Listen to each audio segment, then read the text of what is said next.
नमस्कार दोस्तों, आप सभी का बहुत-बहुत स्वागत है हमारे YouTube channel winners education point पर। यदि आप घर बैठे पीएससी की तैयारी करना चाहते हैं एवं अपना सिलेक्शन चाहते हैं, तो आप हमारे नोट्स जो कि आपके लिए बहुत ही उपयोगी हैं एवं एमपीपीएससी 2019 के लिए टेस्ट सीरीज जो कि फुल लेंथ में बनाई गई है एवं हफ्ते में 2 दिन आयोजित की जाती है। उसकी आंसर चेकिंग भी की जाती है, जिसके साथ-साथ आपको निःशुल्क मार्गदर्शन भी दिया जाता है।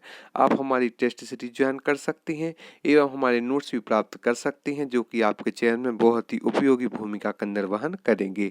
आप इसके लिए डिस्क्रिप्शन बॉक्स में जाकर इंस्टामोजो के लिंक से प्राप्त कर सकते हैं। आप हमें फेसबुक, इंस्टाग्राम, यूट्यूब, टेलीग्राम पर भी फॉलो कर सकते हैं और आपसे निवेदन है, यदि अभी तक आपने हमारे नोट्स नहीं लिए हैं तो आप ज़रूर उन्हें लें। आज का जो हमारा वीडियो है वह एमपीपीएससी की मुख्य परीक्षा पर आधारित है। हमने 3 मार्कर क्वेश्चन को लिया है, जिनमें हमने महत्वपूर्ण विषय सेवाएं एवं उपचार संबंधी एवं स्वास्थ्य संबंधी एवं प्रमुख योजनाओं को रखा है। चलिए चलते हैं आज के हमारे टॉपिक पर। उपचारात्मक स्वास्थ्य सेवाएं व्यक्ति के रोगग्रस्त होने के पश्चात उपलब्ध कराई जाने वाली स्वास्थ्य सेवाओं से है, जिन्हें उपचारात्मक स्वास्थ्य सेवाएं कहा जाता है। प्रमुख कार्यक्रम: राष्ट्रीय मलेरिया नियंत्रण कार्यक्रम, प्रधानमंत्री जन औषधि योजना, दीनदयाल उपाध्याय अंत्योदय उपचार योजना, यह उपचारात्मक स्वास्थ्य सेवाओं के अंतर्गत आती हैं। निरोधात्मक स्वास्थ्य सेवाएं, इनसे आशय है व्यक्ति को रोगग्रस्त होने से बचाने के लिए निरोध के लिए स्वास्थ्य सेवाएं प्रदान करना, ताकि व्यक्ति रोगग्रस्त न हो सके, बीमारियों का प्रसार न हो सके। इसके प्रमुख उदाहरण है राष्ट्रीय आयुष मिशन, संजीवनी 108, जननी सुरक्षा योजना, ममता अभियान, यह निरोधात्मक स्वास्थ्य सेवाओं के अंतर्गत आती हैं। प्रधानमंत्री जन औषधि योजना, इसका प्रारंभ 1 जुलाई 2015 से किया गया है। इसके माध्यम से सरकार उच्च गुणवत्ता वाली जेनेरिक दवाइयों के दाम बाजार मूल्य से कम रखकर जन औषधि स्टोरों के माध्यम से उपलब्ध कराएगी। अभी तक कुल 263 जन औषधि केंद्र खोले जा चुके हैं। प्रधानमंत्री बाल हृदय उपचार योजना, इसका प्रारंभ 14 जुलाई 2011 से किया गया है। गरीबी रेखा के नीचे जीवन यापन करने वाले परिवारों के 0 से 15 वर्ष के बच्चों तथा ऐसे परिवार जो इलाज करा पाने में सक्षम नहीं है, इस योजना के तहत पात्र होंगे। मुख्यमंत्री बाल हृदय योजना उपचार योजना के तहत पात्र होंगे। प्रदत्त सेवाएं: वेंटिकुलर सेप्टल निशल्य शल्य क्रिया, जो कि इस योजना के तहत प्रदत्त सेवाओं के अंतर्गत आती हैं। अमृत कार्यक्रम प्रारंभ इसका 2015 से किया गया है। इसका उद्देश्य कैंसर एवं हृदय रोगों के इलाज हेतु रोगियों द्वारा किए जाने वाले व्यय को कम करना है। इसके लिए अमृत स्टोर भी खोले गए हैं। दोस्तों, जो हमारे नोट्स एवं उपयोगी टेस्ट सीरीज है, एमपीपीएससी की प्रारंभिक परीक्षा 2020 की भी टेस्ट सीरीज है, जो कि हफ्ते में 3 दिन आयोजित की जाती है। इसके साथ आपको निःशुल्क गाइडेंस भी दिया जाएगा एवं मॉडल आंसर की भी प्राप्त उपलब्ध होगी।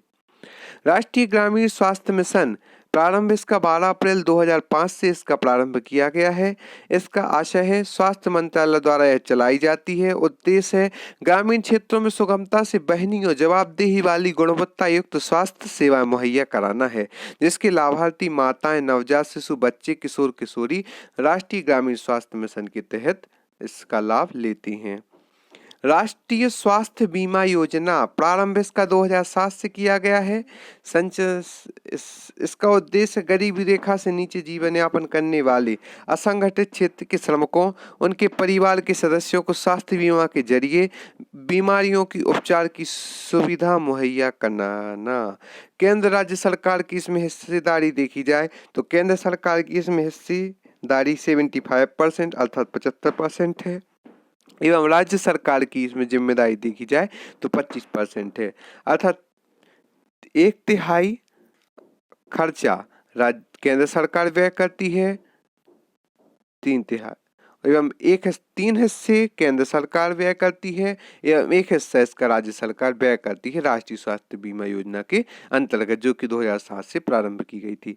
संजीवनी 108 मध्य प्रदेश में जनसामान्य के लिए घर से अस्पताल व अस्पताल से घर ले जाने तथा आपात स्थितियों में संभव चिकित्सकीय सेवाओं में त्वरित रूप से उपलब्ध कराने के उद्देश्य से 2009 में संचालित की गई थी। टोल फ्री नंबर इसका 108 है, जिसे हम एम्बुलेंस भी कहते हैं, या संजीवनी 108, जो कि मध्य प्रदेश में जन सामान्य के लिए घर से अस्पताल व अस्पताल से घर जाने के लिए आपात स्थितियों में संभव चिकित्सीय सेवाओं में तुरंत उपलब्ध के लिए 2009 से संचालित की जा रही है। इसका टोल फ्री नंबर 108 होता है। पल्स पोलियो अभियान, इसका आरंभ 1995 से किया गया है, जिसका मुख्य उद्देश्य 5 वर्ष तक की आयु के सभी बच्चों को 2 बार निर्धारित केंद्रों पर पोलियो दवा पिलाई जाती है। 1999 से 2000 से 2 से 3 बार घर घर जाकर पोलियो वैक्सीन की एक खुराक पिलाई जाती है। 2013 में WHO ने भारत को आधिकारिक तौर पर पोलियो से मुक्त कर दिया है। इसमें जो प्रमुख सन दिए गए हैं वह भी बहुत ही उपयोगी। इसी के साथ साथ आप हमारे नोट्स प्राप्त करेंगे तो आप पैटर्न भी देख पाएंगे कि कैसे कैसे आंसर लिखना होता है।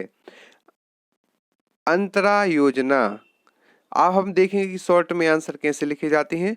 प्रारंभ इसका 2017 से किया गया है, जिसका उद्देश्य जन्म के में अंतराल रखने एवं बढ़ती हुई जनसंख्या को रोकना अंतरा योजना का उद्देश्य है। अंतरा नामक इंजेक्शन लगाया जाता है, इससे महिलाएं 5 वर्ष तक अनचाहे गर्भ से छुटकारा पा सकेंगी। अंतरा योजना के अंतर्गत राष्ट्रीय जनसंख्या आयोग, जिसका गठन सन 2000 में किया गया था, इसका उद्देश्य है राष्ट्रीय जनसंख्या नीति की समीक्षा, निगरानी और क्रियान्वयन पर निगरानी रखना। आयोग की अध्यक्षता PM कुल 40 सदस्य इस आयोग में होती। राष्ट्रीय जनसंख्या आयोग में आयोग के कार्य जनसंख्या नियंत्रण, अंतर क्षेत्रीय सहयोग बढ़ाना राष्ट्रीय जनसंख्या आयोग के कार्यों में से आता है। साहिबानो प्रकरण, राजनीतिक, साहिबानो नामक मुस्लिम महिला द्वारा 3 तलाक के विरुद्ध सुप्रीम कोर्ट में गुजारे भत्ते हेतु अपील की कोर्ट द्वारा स्वीकृति, संसद द्वारा कानून बनकर कोर्ट का फैसला बदला। तत्कालीन PM श्री राजीव गांधी जी थे इसके, जिस समय साहिबानो प्रकरण हुआ था। बचपन बचाओ आंदोलन, यह एक NGO है जिसके प्रणेता कैलाश सत्यार्थी ने नोबेल पुरस्कार से भी नवाजा गया है। इनका उद्देश्य बच्चों को बाल मजदूरी, बधुआ मजदूरी से बचाना। 15 राज्यों के 200 जिलों में संचालित है बचपन बचाओ आंदोलन, जो कि एक NGO है। इस हेतु इन्हें 2014 में नोबेल पुरस्कार मिला है। कैलाश सत्यार्थी जो कि है मध्य प्रदेश के विदिशा जिले की हैं।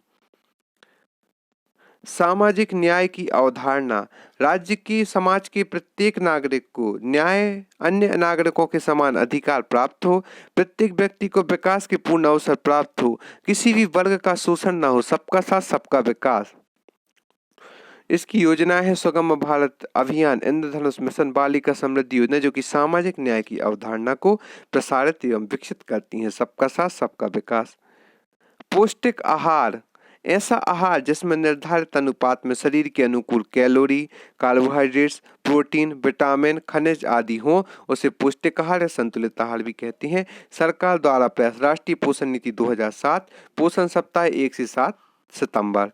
व्यवसायिक शिक्षा, ऐसा शिक्षा जिसमें व्यवसायिक सिद्धांतों को सिखाया जाता है, जो शिक्षा रोजगार परक हो। प्रमुख संस्थान है IIT, IIM, पॉलिटेक्निक कॉलेज। उद्देश्य देश की कार्यशील जनसंख्या को कुशल बनाना व्यवसायिक शिक्षा का प्रमुख उद्देश्य है। सुगम भारत अभियान, इसका प्रारंभ 25 दिसंबर 2015 से किया गया है। इसका उद्देश्य दिव्यांगजनों, निःशक्तजनों की सार्वजनिक स्थानों तक पहुंचाना है। प्रयास है इसके रैंप, सुगम्य भवन, सुगम्य टॉयलेट आदि। लक्ष्य इसका 2020 तक 50% सरकारी भवनों में सुगम्य 50% सरकारी भवनों को सुगम्य बनाना है। इसी के साथ भ्रूण हत्या के कारणों को देखते हैं। पारिवारिक दबाव, जो कि भ्रूण हत्या का प्रमुख कारण बन जाता है। अवांछित गर्भ भी इसका कारण बन जाता है। बेटियों को बोझ समझना, जो कि समाज की एक मानसिकता है। अल्ट्रासाउंड तकनीक, जिसके द्वारा व्यक्ति को पता चल जाता है कि महिला के गर्भ में लड़का है लड़की, यह भी भ्रूण हत्या का कारण बन जाता है। कन्या जन्म के प्रति निरुत्साह भी देखा जाता है। मेडिकल इशू के कारण भी भ्रूण हत्या के प्रमुख कारण है। चलिए दोस्तों, ये भी अभी तक आपने हमारे नोट्स एवं टेस्ट सीरीज ज्वाइन नहीं की है तो आपसे निवेदन है कि आप जल्दी से जल्दी हमारे नोट्सों को प्राप्त कर लें एवं हमारे टेस्ट सीरीज को ज्वाइन कर लें, जो कि आपके चयन में बहुत ही उपयोगी है एवं आप घर बैठकर कम समय में अधिक तैयारी करके अपने लक्ष्य की प्राप्ति कर सकते हैं। आपका बहुत बहुत धन्यवाद हमारे इस वीडियो को देखने के लिए।